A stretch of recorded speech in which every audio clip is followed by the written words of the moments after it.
দর্শক, আমরা সরাসরি যুক্ত রয়েছি জাতীয় মসজিদ বাইতুল মোকাররমে। আসলে এখন সরাসরি হামলা হচ্ছে মসজিদে।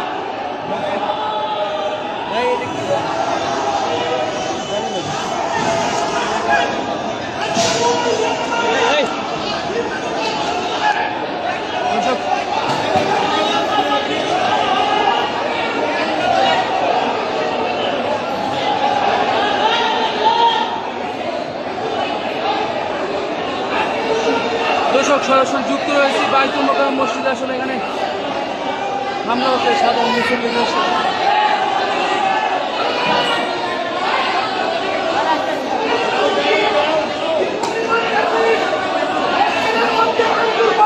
নুর ভাই, ভিতরে কি হয়েছে আসলে বিষয়টা?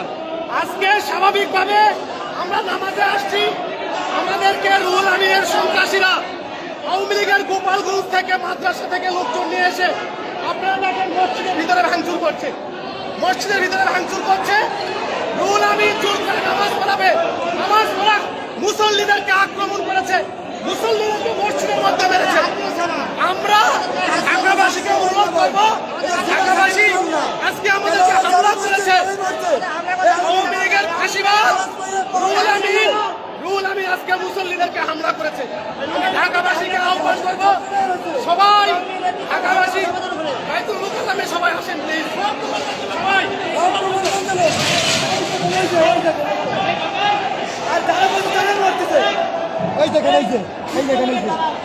ইচ্ছা মতো মারতেছে, বিড়াচ্ছে, গেলাতে ভিতরে বিড়াচ্ছে। দর্শক,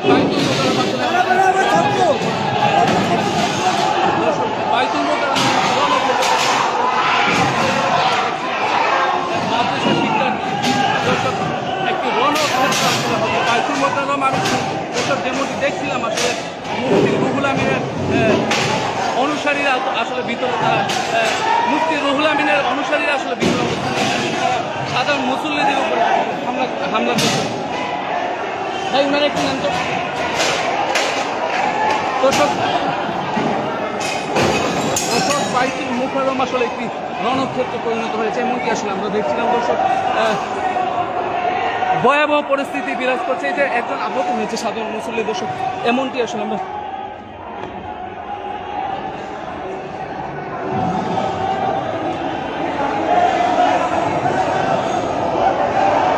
দর্শক, বাইতুল মোকাররম একটি রণক্ষেত্র পরিণত হয়েছে। এখানে সাধারণ মুসল্লি, এই যে সাধারণ মুসল্লি আসলে আহত হয়েছে নানানভাবে, যেমনটা আমরা দেখছিলাম। কি হয়েছে আপনার সাথে একটু যদি বলতেন। নামাজ পড়তে আসছি। ওরা ভিতর থেকে কাজ ভাঙা মারতেছে। কারা মারতেছে ভিতরে, আসলে কারা অবস্থান নিচ্ছে? সঠিক সাহেবের পক্ষ ছিল। লাভ হলো কি? ফায়দা কি হলো? কি ফায়দা হলো বলেন? আপনার ফায়দা দালাল।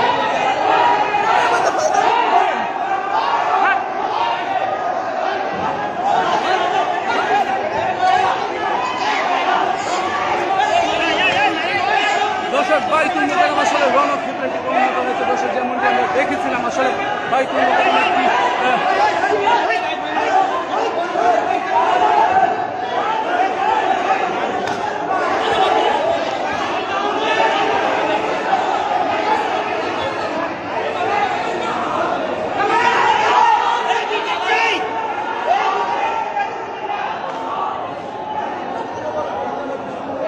দর্শক, মুফতি রুহুল আমিনের অনুসারীরা আসলে ভিতর থেকে সাধারণ মানুষদেরকে আসলে হামলা করছে। আসলে এই একজন ভাইকে আসলে দেখাচ্ছে, আসলে উনি রক্তাক্ত হয়েছে।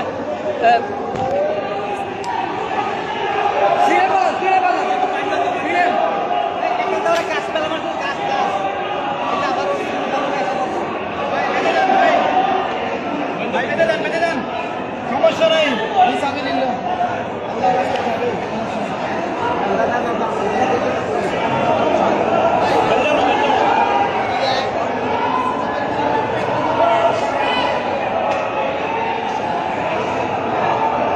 ওনাকে একটু মেডিকেল নেওয়ার ব্যবস্থা করেন, একটু মেডিকেলে নিয়ে যান। আসলে এখন এক ভাই আসলে ভিতরে